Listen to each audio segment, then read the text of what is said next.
یا ایھا النبی کہہ کر مخاطب کیا ہے، یا ایھا المزمل فرمایا ہے، یا ایھا المدثر فرمایا ہے، اور یا ایھا الرسول فرمایا ہے۔ کہیں بھی نام لے کر آپ کو جو اسماء مبارکہ ہیں ان ناموں سے مخاطب نہیں کیا گیا۔ جس طرح آپ صلی اللہ علیہ وسلم نے ارشاد فرمایا کہ میرے لیے اسماء ہیں، آپ نے فرمایا انا محمد، انا احمد، الحامد، المحمود، الحاشر، العاقب، یہ سارے آپ کے اسماء مبارک ہیں۔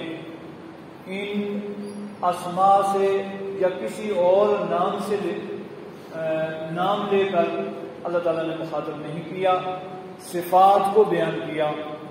نبی، رسول، شاہد، مبشر، مدثر، مزمل، یہ ساری آپ کی صفتیں ہیں، ان کا ذکر فرمایا ہے۔ تو یہاں فرمایا یا ایھا الرسول صلی اللہ علیہ وسلم، اے نبی پاک صلی اللہ علیہ وسلم، لا يحزنك الذين يسارعون في الكفر من الذين قالوا آمنا بأفواههم ولم تؤمن قلوبهم۔ آپ ان لوگوں کے حرکات و سکنات پر غمگین نہ ہوں، رنجیدہ نہ ہوں، پریشان نہ ہوں۔ وہ جو کفر میں جلد بازی کرتے ہیں، کفر میں سبقت لیتے ہیں، کفریہ کاموں میں آگے بڑھتے ہیں، من الذین قالوا آمنا بافواہہم، اور ان میں وہ لوگ بھی شامل ہیں جو اپنے منہ سے اپنے آپ کو مسلمان کہتے ہیں، اپنی زبان سے اپنے آپ کو مسلمان کہتے ہیں، کام مسلمانوں والے نہیں کرتے ہیں لیکن اپنی زبان سے اپنے آپ کو مسلمان سمجھتے ہیں۔ من الذین قالوا آمنا بافواہہم ولم تؤمن قلوبہم، ان کے دل بے ایمان ہیں، دل سے مومن نہیں، دل سے مومن نہیں ہیں، صرف زبانی ایمان اور اسلام کا دعویٰ ہے۔ یہ منافق تھے۔ مدینہ الرسول صلی اللہ علیہ وسلم میں ان کا سربراہ ابن ابی بن سلول تھا، اور راس المنافقین تھا۔ اس کے بارے میں اور اس جیسوں کے بارے میں، اس کے اس طریقہ کار پر چلنے والوں کے بارے میں قرآن کریم نے فرمایا ان المنافقین فی الدرک الاسفل من النار، ایسے منافق جہنم کے سب سے نچلے گڑے میں ہوں۔ ولن تجد لهم نصیرا، آپ ان کے لیے کوئی مددگار نہیں پائیں گے۔ ولم تؤمن قلوبهم من الذین قالوا آمنا بافواہہم، زبان سے کہتے ہیں ہم مومن ہیں، ولم تؤمن قلوبهم، اور دل مومن نہیں ہے، ظاہر و باطن یکساں نہیں ہے، دل میں کچھ ہے، زبان پر کچھ ہے۔ ومن الذین ہادوا، اور جو یہودی، یہود کے عقائد، نظریات، سوچ، وہ سارا عیاں ہے، واضح ہے، جگہ جگہ تذکرہ ہوا۔ سماعون للکذب، اور جھوٹ سننے والے، جھوٹ بیان کرنے والے، جھوٹی باتیں کرنے والے، جھوٹ پر عمل کرنے والے، اور جھوٹ ہی کو پسند کرنے والے۔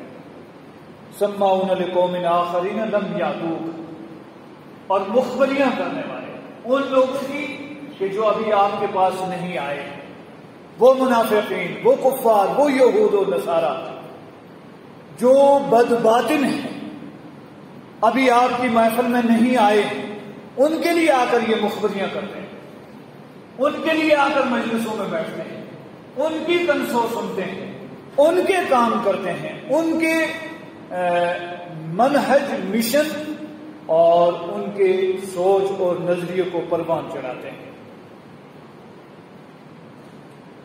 یحرفون الکلمہ من بعد مواضعہ، یہ یہاں تک کرتے ہیں کہ کلام اللہ شریف میں تحریف کرتے ہیں، کلام الہی میں تحریف کے مرتکب ہوتے ہیں۔ کتنا بڑا جرم ہے یہ یہ اس سے باز نہیں آتے. یقولون ان اوتیتم ھذا فخذوہ، کہتے ہیں اگر تمہارے من کا فیصلہ آ جائے، تمہاری پسند کا فیصلہ آ جائے، تمہاری مرضی کا فیصلہ آ جائے تو قبول کر لو. وَإِلَّمْ تُؤْتُوهُ فَاحْذَرُوا، اگر تمہارے مقصد کا فیصلہ نہ ہو تو پھر اس کو چھوڑ دو، نظر انداز کر دو، اس کو ماننے کی ضرورت نہیں. ان آیات کے ضمن میں 2 واقعے پیش کیے گئے. ایک واقعہ پیش آیا عہد رسالت میں، مدینہ طیبہ میں یہود کے ایک مرد عورت نے جو شادی شدہ تھے، انہوں نے بدکاری کا ارتکاب کیا، اور یہودیوں نے اپنی شریعت میں تحریف کر کے حدود الہی کو اپنی مرضی کے موافق بنا رکھا تھا. حالانکہ ایسے جرم کے لیے تورات میں بھی رجم کی سزا تھی، سنسار کرنے کی سزا تھی. انہوں نے اپنی طرف سے بنایا، کچھ کوڑے لگانے، کچھ منہ کالا کرنا ہے وغیرہ وغیرہ. ہمارے ہاں بھی ہوتا ہے، گدھے پر بٹھاؤ، منہ کالا کرو، ایسا کرو ویسا کرو، اور یہ حدود الہی میں مداخلت کی جاتی ہے، جبکہ اللہ کی متعین کردہ حدود میں ترمیم کا اختیار انبیاء اور رسل کو بھی اللہ رب الجلال نے نہیں کیا. تو یہ آپس میں مشورہ کرنے لگے، واقعہ پیش آ گیا ہے، چلو ایسا کرتے ہیں کہ محمد رسول اللہ کے پاس چلے جاتے ہیں. آپ کو رسول اللہ تو نہیں مانتے تھے، کہنے لگے محمد کے پاس چلتے ہیں، اگر فیصلہ تمہارے موافق آ گیا تو ہم اس کو تسلیم کر لیں گے، اور اگر تمہارے موافق فیصلہ نہیں آیا، خلاف آیا تو چھوڑ دیں گے. دوسرا واقعہ، یہودیوں نے اپنے اندر قصاص کے سلسلے میں 2 معیار رکھے ہوئے تھے. ایک اعلیٰ کوالٹی کے یہودی ہیں اور ایک گھٹیا قسم کے لوگ ہیں. جس طرح ہمارے سماج میں بھی یہ تقسیمیں ہیں، فلاں بلادری اور فلاں افراد اعلیٰ ہیں اور فلاں ادنا ہیں، فلاں بڑے ہیں اور فلاں چھوٹے ہیں. تو اس طرح انہوں نے بھی بنایا تھا. انہوں نے کہا اگر کسی بڑی برادری کا قصاص ہوگا تو وہاں 100 وسق، ایک وسق تقریباً 5 من کے قریب وزن بنتا ہے. کہا اگر بڑی برادری کا قصاص دینا ہے تو 100 وسق دینا ہے، اور چھوٹی برادری کا دینا ہے تو 50 دینا ہے. یہ اپنی طرف سے انہوں نے بنایا ہوا ہے.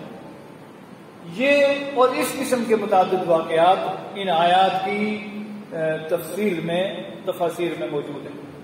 تو انہوں نے کہا چلو اگر تمہاری مرضی کا فیصلہ آ گیا تو قبول کر لینا، اگر نہیں آیا تو چھوڑ دینا، کوئی بات نہیں. یہ آئے اور آ کر انہوں نے رسول اللہ صلی اللہ علیہ وسلم کے سامنے یہ معاملہ رکھا. حضرت عبداللہ بن عمر بن خطاب رضی اللہ تعالیٰ عنہ راوی حدیث ہیں، بخاری مسلم میں روایت ہے. حضرت عبداللہ بن سلام رضی اللہ تعالیٰ عنہ جو یہود سے ایک بڑے عالم تھے اور مسلمان ہو چکے تھے، وہ موجود تھے. ان سے کہا کہ لاؤ، چلو تم جاؤ تورات لاؤ، تمہاری تورات کے مطابق تمہارا فیصلہ کر دیتے ہیں. پہلے تو انہوں نے آنا کانی کی، پھر لے آئے. جب لائے تو پھر وہ جو رجم والی آیت تھی اس پر ہاتھ رکھنے لگے. آگے کی عبارت پڑھ لی، بعد والی عبارت پڑھ لی، اور درمیان کی وہ رجم والی عبارت وہ انہوں نے اس پر ہاتھ رکھ لیا. حضرت عبداللہ بن سلام آئے، فرمانے لگے اللہ کے دشمنوں ہاتھ اٹھاؤ. تو سامنے واضح لکھا ہوا تھا، رجم کا حکم وہاں لکھا ہوا تھا. تو فرمایا یحرفون الکلمہ من بعد مواضعہ، یہ کلام الہی میں تحریف کرتے ہیں، اپنی طرف سے چیزیں انہوں نے داخل کی، شامل کی، اور اپنی طرف سے انہوں نے حدود بنائی. وَيَقُولُونَ، اور کہتے ہیں ان اوتیتم ھذا، اگر تمہیں یہ دیا جائے، یعنی تمہارے اس چاہت کے مطابق، پسند کے مطابق فیصلہ آ جائے، فخذوہ، اس کو لے لو، وَإِن لَّمْ تُؤْتُوهُ فَاحْذَرُوا، اگر تمہاری مرضی کا فیصلہ نہیں تو اس کو چھوڑ دو۔ اللہ نے فرمایا وَمَن يُرِدِ اللَّهُ فِتْنَتَهُ فَلَن تَمْلِكَ لَهُ مِنَ اللَّهِ شَيْئًا، جس کو اللہ برباد کرنا چاہے، اللہ جسے تباہ کرنا چاہے، اسے آپ نہیں بچا سکتے۔ وَمَن يُرِدِ اللَّهُ فِتْنَتَهُ، اللہ جس کو فتنے میں ڈال دے، اللہ جس کو آزمائش میں ڈال دے، اللہ جس کو اس کی بد کرداریوں کی وجہ سے، بدعمالیوں کی وجہ سے، اس کے ظلم کی وجہ سے، اس کی زیادتیوں کی وجہ سے تباہ اور برباد کرنا چاہے تو آپ اس کو نہیں بچا سکتے۔ فَلَن تَمْلِكَ لَهُ مِنَ اللَّهِ شَيْئًا، آپ اللہ کے مقابلے میں اس کا کوئی بھی اختیار نہیں رکھتے۔ اولئک الذین، یہی لوگ ہیں، لم یرد اللہ ان یطہر قلوبہم، اللہ نہیں چاہتا کہ ان کے دلوں کو پاک کر دے۔ اصل پاکیزگی صفائی دل کی صفائی ہے، دل کی طہارت ہے۔ دلوں میں اگر خباثت بھری ہوئی ہو، دلوں میں نفاق بھرا ہوا ہو، دلوں میں دشمنی بھری ہوئی ہو، دلوں میں بغض ہو، دلوں میں کینہ و عناد اور نفرتیں ہوں، بظاہر آدمی کتنا کچھ بڑے سے بڑا ترا باندھ لے، ترا مقام بن جائے، کچھ نہیں ہوتا۔ دلوں کو صاف کرنا ہے۔ فرمایا یہ لوگ ایسے ہیں کہ اللہ ان کے دلوں کو نہیں پاک کرنا چاہتا۔ اولئک الذین لم یرد اللہ لیطہر قلوبہم، یہ وہ لوگ ہیں کہ اللہ تعالیٰ ان کے دلوں کو صاف، لم یرد اللہ ان یطہر قلوبہم، اللہ نہیں چاہتا کہ ان کے دلوں کو پاک کرے۔ لہم فی الدنیا خزی، فرمایا ایسے لوگوں کے لیے دنیا میں بھی ذلت ہے، رسوائی ہے، ضلالت ہے، اور وَلَهُمْ فِي الْآخِرَةِ عَذَابٌ عَظِيمٌ، آخرت میں بہت بڑا عذاب ہے۔ یہ دنیا کی زندگی کتنی زندگی ہے؟ دنیا کی زندگی کتنی ہے؟ اللہ قرآن کریم میں اور حضرت محمد رسول اللہ صلی اللہ علیہ وسلم احادیث میں اس دنیا کی زندگی کی حقیقت بیان کر چکے ہیں۔ وَمَا الْحَيَاةُ الدُّنْيَا إِلَّا مَتَاعُ الْغُرُورِ، وَمَا الْحَيَاةُ الدُّنْيَا إِلَّا مَتَاعُ الْغُرُورِ ہے، اور ہم موت کو بڑا دور سمجھتے ہیں۔ ابھی پرسوں کی بات ہے، لٹھونگ جنازہ ہوتا ہے، میں بھی اس میں شامل تھا، دھندر کے ہمارے ساتھی جنازے میں شامل ہیں، دھندر سے چل کے لٹھونگ تک گئے ہیں، جنازے میں شامل ہیں۔ 1:30 بجے وہ جنازہ ہوتا ہے، واپس آتے ہیں، طبیعت بگڑتی ہے، شام کو موت ہو جاتی ہے، دوسرے دن وہ 1 بجے ان کا جنازہ ہے، اس میں بھی ہم شامل ہیں۔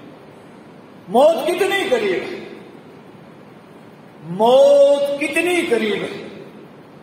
رسول اللہ صلی اللہ علیہ وسلم نے ارشاد فرمایا اذا مات الانسان فقد قامت قیامتہ، جب انسان مر جاتا ہے اسی وقت سے اس کی قیامت قائم ہو جاتی ہے، اس کے ساتھ معاملات شروع ہو جاتے ہیں، اگر اچھے معاملات ہیں تب بھی، اور اگر بری کیفیت ہے تب بھی وہیں سے شروع ہو جاتی ہے۔ القبر روضۃ من ریاض الجنہ اور حفرۃ من حفر النار، فرمایا قبر یا جنت کے باغیچوں میں سے ایک باغیچہ ہے یا جہنم کے گڑھوں میں سے ایک گڑھا ہے۔ آنکھیں کب بند ہوں گی؟ کائنات کے کسی انسان کے علم میں نہیں۔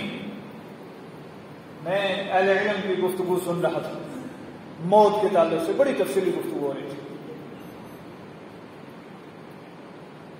اللہ کے رسول صلی اللہ علیہ وسلم کی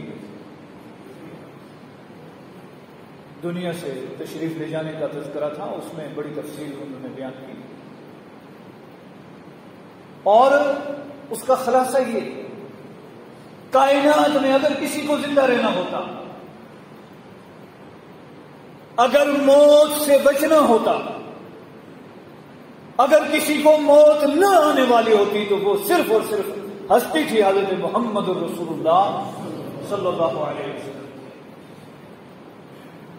جبریل امین بھی آئے ہیں، اور وہ فرشتہ جو روح قبض کرنے والا وہ بھی بار آ کر، منتظر ہے، منتظر اجازت ہیں۔ امام کائنات کے آخری وقت ہے، دنیا سے پردہ فرمانے کا آخری وقت ہے۔ جبریل امین بیٹھے تھے اور ملک الموت منتظر اجازت ہے۔ اللہ کے رسول صلی اللہ علیہ وسلم جبریل امین کی طرف دیکھتے ہیں جس طرح کوئی کسی سے مشورہ چاہتا ہے۔ جبریل امین فرماتے ہیں کہ آپ کا رب آپ کی ملاقات کا خواہاں ہے، منتظر ہے، چاہتا ہے۔ آپ کی زبان پر یہ الفاظ ادا ہوتے ہیں، اللہم بالرفیق الاعلی، اللہم بالرفیق الاعلی۔ اگر اللہ ملاقات چاہتا ہے، میں بھی اللہ کی ملاقات چاہتا ہوں، آپ کی روح برباد ہو جاتی ہے۔ بڑی گفتگو، لمبی علمی گفتگو وہاں تھی۔ جانا ہے، ہر ایک نے جانا ہے، ہر ایک نے جانا ہے، یہ ذہن میں رکھو، اس پر عقیدہ بناؤ۔ اگر عقیدہ نہیں ہے، نہ نمازیں کام آئیں گی، نہ بڑائیاں کام آئیں گی، کچھ کام نہیں آنے والا۔ لَهُمْ فِي الدُّنْيَا خِزْيٌ، فرمایا ایسے منافقوں، ایسے یہودیوں، ایسے نظریات رکھنے والوں کے لیے، ایسے کام کرنے والوں کے لیے جن کا تذکرہ اس آیت کریمہ میں ہوا، خِزْيٌ فِي الْحَيَاةِ الدُّنْيَا، دنیا میں بھی رسوائی اور ذلت ہے، اور آخرت میں بڑا عذاب ہے۔ جس کو رب بڑا کہے تو کتنا بڑا ہو سکتا ہے۔ سماعون للکذب اکالون للسحت، فرمایا یہ مخبر ہیں، جھوٹی باتیں سننے کے عادی اور قائل ہیں، یہ قرآن سننے کے قائل نہیں ہیں، یہ قرآن سننا پسند نہیں کرتے، فرامین رسول سننا پسند نہیں کرتے، جھوٹی باتیں، جھوٹے قصے، جھوٹی کہانیاں، جھوٹ اور فراڈ، دھوکے، یہ ان کو پسند ہیں۔ سماعون للکذب اکالون للسحت، بھر بھر کے پیٹ حرام کھانے والے ہیں۔ سخت میں سود، بیاج، حرام کے جتنے راستے ہیں وہ سارے اس میں شامل ہیں۔ فرمایا اکالون للسحت، یہ کون لوگ ہیں؟ یہ مخبر ہیں، منافق ہیں، جھوٹی باتیں سننے والے ہیں، جھوٹ کے قائل ہیں اور حرام خور ہیں، حرام کھانے والے ہیں۔ اکالون للسحت فإن جاؤوک، اگر آپ کے پاس آ جائیں، فاحکم بینہم، اگر آپ چاہیں تو آپ فیصلہ فرمائیں ان کے درمیان، او اعرض عنہم، یا ان کو دفع کرو، جاؤ جہاں مرضی جاؤ، مجھے نہیں فیصلہ کرنا، آپ پابند نہیں ہیں ان کے فیصلے کے۔ او اعرض عنہم وان تعرض عنہم، اور یہ بھی ساتھ ساتھ میں بتا دیا، اگر آپ اعراض کریں گے، آپ ان کے معاملے میں نہیں پڑیں گے تو فلن یضروک شیئا، آپ کا ایک بال بھی ڈنگا نہیں کر سکتے، آپ کا کچھ بھی نہیں بگاڑ سکتے۔ رسول اللہ صلی اللہ علیہ وسلم کو رب ذوالجلال نے یہ تعلیمات ارشاد فرمائی، فرمایا فَإِن جَاءُوكَ فَاحْكُم بَيْنَهُمْ أَوْ أَعْرِضْ عَنْهُمْ، آپ چاہیں تو ان کے درمیان فیصلہ کریں، چاہیں تو ان کے درمیان فیصلہ نہ کریں، آپ اعراض کر دیں۔ وَإِن تُعْرِضْ عَنْهُمْ، اگر آپ ان سے اعراض کریں گے، منہ پھیر لیں گے، فَلَن يَضُرُّوكَ شَيْئًا، یہ آپ کا کچھ بھی بگاڑ نہیں سکتے۔ وَإِن حَكَمْتَ فَاحْكُم بَيْنَهُم بِالْقِسْطِ، لیکن اگر آپ فیصلہ کریں گے تو فیصلہ انصاف کا کرنا ہے، انصاف کا دامن ہاتھ سے نہیں چھوڑنا۔ عدل و انصاف پر یہ زمین و آسمان قائم ہیں۔ فرمایا اگر آپ فیصلہ کریں گے تو فیصلہ انصاف کا کریں گے، اگر نہ کرنا چاہیں تو کوئی پابندی آپ کے اوپر نہیں ہے، آپ نہ چاہیں فیصلہ کرنا تو مت کریں، لیکن اگر فیصلہ کریں گے تو فیصلہ انصاف کا کریں گے، چاہے سامنے یہودی ہو، چاہے سامنے عیسائی ہو، چاہے سامنے کافر ہو، چاہے منافق ہو، کوئی بھی ہو، کسی بھی مذہب کا ہے، کسی بھی دھرم کا ہے، انصاف کا دامن ہاتھ سے نہیں چھوڑنا۔ یہی اسلام کی خوبی ہے، یہی اسلام کی اعلیٰ تعلیمات ہیں، یہی وہ اعلیٰ اقدار ہیں کہ جن پر زمین و آسمان قائم ہیں۔ فرمایا فاحکم بینہم بالقسط، انصاف کے ساتھ فیصلہ کرو۔ ان اللہ یحب المقسطین، اس لیے کہ اللہ تعالیٰ مقسطین کو پسند کرتا ہے۔ قسط بالکل سیدھی ترازو، بخاری شریف کی وہ حدیث جس میں اعمال تولے جانے کا ذکر ہے. امام بخاری رحمہ اللہ نے یہ جملہ بھی وہاں، یہ آیت کریمہ بھی وہاں استشہاد کے طور پر درج فرمائی ہے. وہ لمبی تفصیل ہے، اس میں صرف ایک بات کہ انصاف کے ساتھ فیصلہ کرنا ہے. فرمایا وَكَيْفَ يُحَكِّمُونَكَ، ہم اپنا محاسبہ خود کر لیں آیات کی روشنی میں کہ ہم کہاں کھڑے ہیں. وَكَيْفَ يُحَكِّمُونَكَ، یہ کیسے آپ کو حاکم تسلیم کر لیں گے. وَعِندَهُمُ التَّوْرَاةُ، حالانکہ ان کے پاس اللہ کا کلام موجود ہے، تورات موجود ہے. فیہا حکم اللہ، اس تورات میں اللہ کا حکم واضح موجود ہے. ثم يتولون من بعد ذلك وما اولئك بالمؤمنین، اس کے باوجود یہ اعراض کر رہے ہیں. اصل بات یہ ہے کہ یہ مومن نہیں. اصل کیا ہے؟ وما اولئک بالمؤمنین، یہ مومن نہیں ہیں، یہ ایمان والے نہیں ہیں، یہ بے ایمان ہیں. ظاہر میں اپنے آپ کو کچھ بھی کہتے رہے. یہ ان آیات کا مختصر خلاصہ ہے. اس مہینے کی مناسبت سے دو چار باتیں عرض کرنی. اللہ رب العالمین احکم الحاکمین نے قرآن کریم میں ارشاد فرمایا ان عدت الشہور عند اللہ 12 شہرا فی کتاب اللہ یوم خلق السماوات والارض منها 4 حرم ذلک الدین القیم. فرمایا اللہ کے ہاں مہینوں کی تعداد 12 مہینے ہیں. کب سے؟ جب سے آسمان و زمین کو پیدا کیا ہے. ان میں 4 مہینے حرمت والے ہیں، 3 مہینے لگاتار ہیں. اور آپ نے فرمایا ذیقعد، ذی الحج، محرم. اور 4تھا مہینہ رجب کا مہینہ، قبیلہ مضر والے جس کو رجب مانتے ہیں وہ مہینہ. یہ 4 مہینے احترام والے مہینے ہیں. یہ احترام کب سے ہے؟ جب سے یوم خلق السماوات والارض، جب سے رب کائنات نے آسمان و زمین کو پیدا کیا. اللہ رب الجلال نے جب سے آسمان و زمین کو پیدا کیا ہے، جب سے یہ نظام قائم کیا ہے. سال میں کتنے مہینے ہوں گے؟ 12 مہینے ہوں گے. اور دن میں کتنے گھنٹے ہیں؟ 24 گھنٹے ہیں. دن اور رات کم زیادہ ہوتے رہیں گے. یہ بھی رب کی قدرت کی نشانیوں میں سے ہیں. کبھی دن لمبے ہوں گے، کبھی دن چھوٹے ہوں گے. یولج اللیل فی النہار ویولج النہار فی اللیل ویخرج الحی من المیت. یہ رب کا بنایا ہوا نظام ہے، رب کا ترتیب دیا ہوا نظام ہے. اس کے مطابق یہ سارا سلسلہ ہے. فرمایا یہ 4 مہینے حرمت والے مہینے. ہمیں شاید ان مہینوں کے نام بھی نہ آتے. اہل علم ایسے بھی گزرے، کروڑوں رحمتیں نازل ہوں.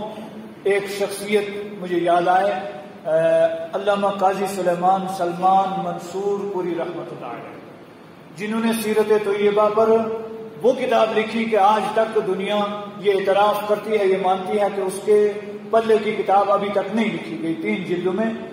شاید ہم میں سے ہونا تو یہ چاہیے کہ اگر ہم رسول اللہ صلی اللہ علیہ وسلم سے محبت کرتے ہیں، اہل بیت سے محبت ہے، تو ہر گھر میں وہ ہو اور ہر آدمی کے زیر مطالعہ وہ کتاب ہو.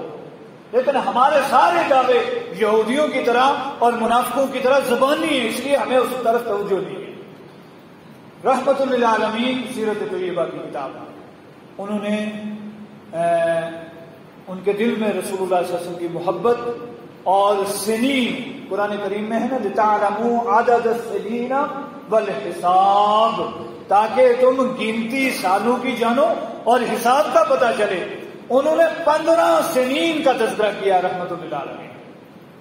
15 سنیں بیان کی. جس طرح ہمارے ہاں مشہور ہے بکرمی سن، یہ بکرمی چل رہی ہے جن کے مہینے بساخ، جیٹھ، ہاڑ، ساون وغیرہ اکثر لوگ جانتے ہیں. دوسری تیسری سن ہو گئی جس کو جنوری، فروری، مارچ، اپریل کے حساب سے ہم جانتے ہیں. تیسری ہجری سن، یہ ہمیں جو جاننا چاہیے. اس ہجری سن کے علاوہ انہوں نے 15 سنین کا تذکرہ کیا ہے. اور رسول اللہ صلی اللہ علیہ وسلم کی ولادت باسعادت کب ہوئی، وہ دن، وہ گھنٹے بھی شمار کیے انہوں نے، منٹ اور سیکنڈ بھی شمار کیے. اور رسول اللہ صلی اللہ علیہ وسلم کی وفات کس دن ہوئی اس تعلق سے انہوں نے 15 سنوں کا تذکرہ کیا. مثلا عام الفیل ہو گیا، نوح علیہ السلام کے غرق یا طوفان نوح سے سن چلی، یا جتنی سنیں چلی ہیں وہ ساری کی ساری انہوں نے وہاں بیان کی ہے۔ ہماری تو حالت یہ ہے کہ یقین سے اگر اس محفل میں ہم سب سے یہ نام سننا چاہیں تو شاید ہم نہ سنا سکیں کہ عربی مہینوں کے نام کیا کیا ہے۔ تو شروعات کہاں سے ہوتی ہے؟ یہ محرم الحرام کے مہینے سے۔ یہ پہلا مہینہ، سال کا پہلا مہینہ ہے۔ کیسے تجویز ہوا وہ لمبی بات ہے، میں اس میں نہیں جاؤں گا۔ محرم الحرام کا مہینہ یہ پہلا مہینہ ہے۔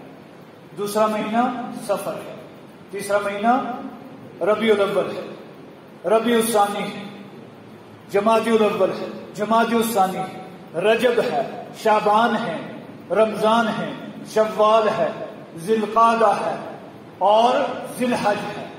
اب یہ ذی القعدہ، ذی الحج اور محرم، اللہ کے رسول صلی اللہ علیہ وسلم نے ارشاد فرمایا 3 مہینے یہ لگاتار ہیں حرمت والے مہینے، اور چوتھا مہینہ جو شعبان اور جمادی الاخر کے درمیان رجب کا مہینہ وہ حرمت والا مہینہ ہے۔ اس محرم کے مہینے میں تاریخی اعتبار سے، بلکہ آج سے نہیں قدیم الایام سے، انسانی تاریخ سے آدم علیہ السلام سے لے کر بے شمار عظیم واقعات پیش آئے، بے شمار عظیم واقعات اس محرم الحرام کے مہینے میں پیش آئے۔ ہماری ہجری تاریخ میں یا حضرت محمد رسول اللہ صلی اللہ علیہ وسلم کی بعثت کے بعد سے جو واقعات پیش آئے ہیں، ان واقعات میں ایک بڑا واقعہ اس مہینے کی 1 تاریخ کو سیدنا عمر بن خطاب رضی اللہ تعالیٰ عنہ کی شہادت کا واقعہ پیش آیا۔ 3 دن یا 4 دن آپ زخمی حالت میں رہے اور 1 محرم الحرام کو آپ کی شہادت ہے۔ یہ ایک عظیم واقعہ ہے۔ عمر بن خطاب رضی اللہ تعالیٰ عنہ وہ شخصیت ہیں کہ جو رسول اللہ نے اللہ سے مانگ کر لی ہے۔ آپ صلی اللہ علیہ وسلم نے دعا فرمائی، اے اللہ یہ 2 آدمی ہیں، ان میں سے ایک مجھے دے دے۔ تو اللہ نے آپ کی وہ دعا قبول فرمائی، آپ کی چاہت کو قبول فرمایا، آپ کی آرزو اور تمنا پوری فرمائی، اور آپ کو عمر بن خطاب رضی اللہ تعالیٰ عنہ کو دے دیے۔ یہ چاہت رسول ہے، یہ طلب رسول ہے، یہ رب سے مانگ کر لیا ہوا شخص ہے جو حضرت محمد رسول اللہ صلی اللہ علیہ وسلم نے رب ذوالجلال سے مانگ کر لیا۔ اس کا نام نامی اسم گرامی عمر بن خطاب رضی اللہ تعالیٰ عنہ۔ آج دنیا میں سیاسی میدان میں، دنیا کی حکمرانی میں 20 وہ اصول ہیں، وہ ضابطے ہیں کہ جو سیدنا عمر بن خطاب رضی اللہ تعالیٰ عنہ کے طے کردہ ہیں، متعین کردہ ہیں، اور جن پر انسانیت چل کر زندگی گزار رہی ہے۔ اور اپنے تو اپنے بیگانوں نے بھی یہ اعتراف کیا ہے اور یہ کہا ہے کہ اگر حکمرانی کرنی ہے، حکومت کرنی ہے دنیا میں، تو اس طرح کرو کہ جس طرح سیدنا عمر بن خطاب رضی اللہ تعالیٰ عنہ نے حکمرانی کی۔ وہ حکمران جن کے دور خلافت میں 2 بڑے سپر پاور تھے اس وقت دنیا میں، کیسر اور کسرا، وہ دونوں کے دونوں عمر بن خطاب رضی اللہ تعالیٰ عنہ کے دور میں فتح ہوئے، اور وہ 2 سپر پاور اس وقت جو سرنگو ہوئے، آج 1440 سال گزر چکے ہیں، دوبارہ ان کو وہ عروج حاصل نہیں ہوا جو اس وقت انہیں حاصل تھا۔ یہ جناب سیدنا عمر بن خطاب رضی اللہ تعالیٰ عنہ کے دور خلافت میں فتح ہوئے۔ دنیا بیت المقدس کے تعلق سے باتیں کرتی ہے، آج بھی تنظیمیں بنی ہوئی ہیں، باتیں ہو رہی ہیں، دنیا بھر کے معاملات ہیں، کروڑوں اور اربوں چیزیں ہیں، لیکن وہ شخصیت ہیں عمر بن خطاب رضی اللہ تعالیٰ عنہ کہ جن کے دست مبارک پر بیت المقدس فتح ہوا اور کوئی خون ریزی نہیں ہوئی، ایک بھی انسانی جان ضائع نہیں ہوئی اور بیت المقدس فتح ہوا، سیدنا عمر بن خطاب رضی اللہ تعالیٰ عنہ کے دست مبارک پر ان کی شہادت یکم محرم الحرام ہوا اور 22,000 مربع میل پر آج وہ 50 سے زیادہ مملکتیں بنتی ہیں جن پر حکمرانی ہے حضرت عمر بن خطاب رضی اللہ تعالیٰ عنہ کی، اور جسم کے کرتے پر کئی سارے پیبند لگے ہوئے ہیں، ٹاکیاں لگی ہوئی ہیں، جو منبر پر کھڑ کر ساری ملت کے سامنے اپنے اثاثے کا جواب دی ہے کہ یہ کرتا میں نے کیسے بنا لیا، جبکہ جو بیت المال سے کپڑا ملا تھا وہ اتنا نہیں تھا جس سے میں اپنا کرتا بنا سکتا، کہ میرے بیٹے کو بھی بیت المال سے ملا تھا اور بیٹے سے میں نے یہ دوسرا ٹوٹا کپڑا لے کر میں نے کرتا بنایا ہے جو ساری انسانیت کے سامنے جواب دے ہے۔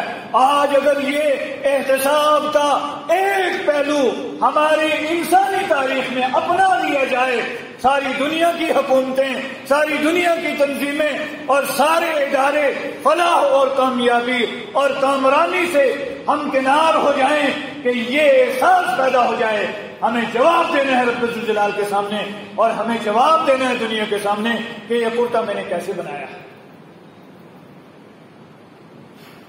اس عمر بن خطاب کی شہادت ہے یکم محرم الحرام، عظیم سانحہ ہے، عظیم صدمہ ہے، ایسا صدمہ رسول اللہ کی دنیا سے تشریف آوری کے بعد دو چند جو صدمے ہیں ان عظیم صدموں میں ایک صدمہ ہے حضرت عمر بن خطاب رضی اللہ تعالیٰ عنہ کی شہادت کا، عظیم صدمہ ہے اہل بیت میں سے سیدنا حضرت علی المرتضیٰ کے حضرت علی، حضرت حسن، حضرت حسین اور اہل بیت کے جتنے افراد کربلا میں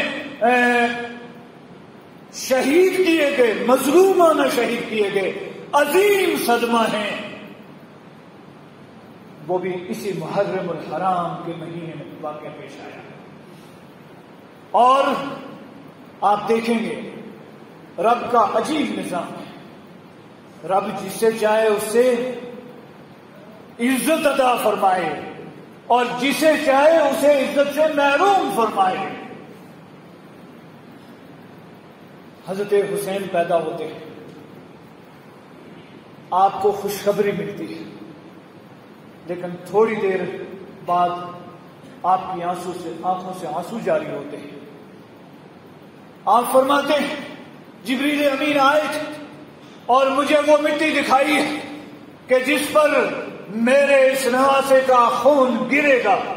اللہ رب الجلال نے انبیاء کے بعد اگر کوئی مقام رکھا ہے وہ شہداء کا مقام رکھا ہے، اور اس درجے سے سرفراز فرمایا اللہ رب الجلال نے حضرت امیر حمزہ رضی اللہ تعالیٰ عنہ کو، رب نے سرفراز فرمایا سیدنا جعفر طیار کو، رب نے سرفراز فرمایا جناب حضرت سیدنا زید بن حارثہ رضی اللہ تعالیٰ عنہ کو، رب نے سرفراز فرمایا جناب سیدنا عمر بن خطاب رضی اللہ تعالیٰ عنہ کو، رب نے سرفراز فرمایا جناب سیدنا حضرت عثمان غنی رضی اللہ تعالیٰ عنہ کو، رب نے سرفراز فرمایا 72 ساتھیوں اور اہل بیت کے ساتھ جناب سیدنا حضرت حسین بن علی رضی اللہ تعالیٰ عنہ کو۔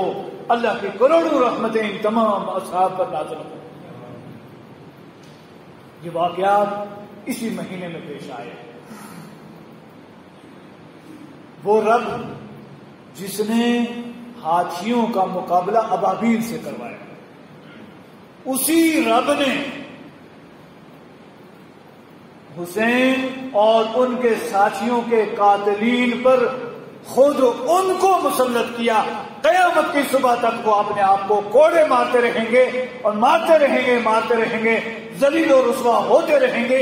یہ سزا من جانب اللہ متعین کی گئی ہے اور صبح قیامت تک وہ خود اپنے آپ کو مارتے رہیں گے۔